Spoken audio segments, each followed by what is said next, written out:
is Angel Ayala. I work as a counselor here in Fort Worth, Texas, and I'm a proud veteran of the United States Air Force.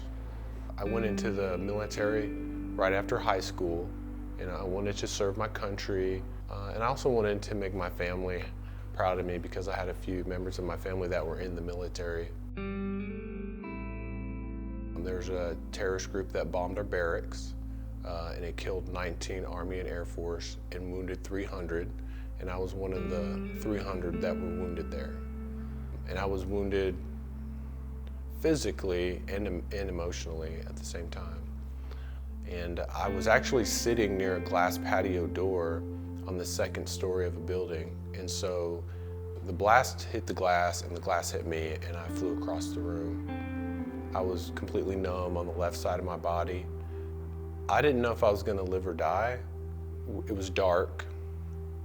A lot of the guys started to circle around me, and they were shining their flashlights on me, and they told me not to move, that I was starting to bleed out. I was very disoriented and confused, did not know if I was going to make it, but I do remember at that time, that's actually one of the first times I remember feeling numb emotionally. And immediately I started to have panic attacks. I started to have things like anxiety, depression. After I came back, I noticed that in order to manage and get through from day to day, I started to drink alcohol. That was the way that I started to cope.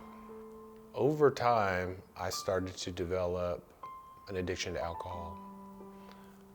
And so I would say that I reached a low point when I could no longer control my drinking.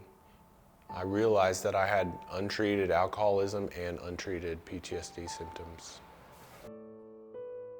I started to have some dark thoughts that included how people might be better off without me around, how I was kind of a burden to other people.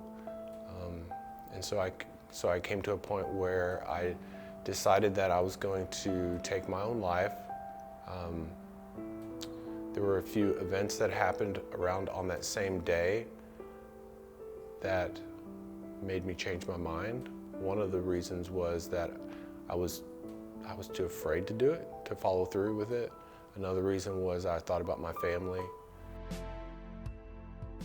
I know in the military, they kind of breed a culture of not asking for help.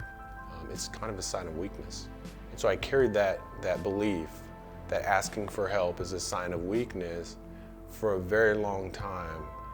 I talked to my mother and told her that I was finally ready to get some help. And it took a lot of courage, but I was able to go to a treatment program. And while I was there, I saw a counselor for the first time, which was a life-changing event for me. I think that was my bravest moment, to be able to sit in front of somebody and actually just open up and tell them all the things that I hadn't told anybody, all the things that were weighing me down for so long, and be open to listening to what they had to say. I always thought that I could handle it on my own, and I think that's a normal human reaction. When people feel threatened, they want to isolate to feel safe.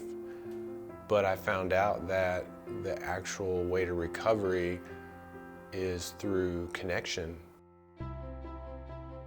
I didn't realize that I had resources already inside me. And so my counselor helped me to find those and to use those.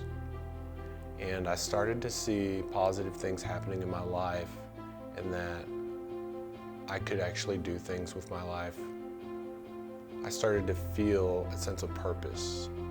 Whenever I had gone through my trauma, I didn't have a lot of resilience. After I was able to reconnect with people and see the counselor and build more resiliency, I now have a better ability to bounce back when things happen to me. I do know that there are some times when we seek services out there and the person on the other side isn't as receptive, but just continue to look and continue to find and be open It's a lot easier and safer to sit at home by yourself and just pull the covers over your head. And it takes a little bit of courage to get out there and say, hey, would you like to hang out today? Or can you help me? Or can you talk to me? But that is actually the way of recovery. It took me a long time to realize that I actually need other people. And even better, other people need me too. There are some people out there that I can help out. And I've noticed that whenever I'm able to help another person, it makes me feel really good. It makes me feel better than I felt in a long time. And in doing that, I think I've found a sense of purpose. I hope that someone somewhere hears my story and realize that they too can overcome their hardships. I like to be able to do that for somebody else.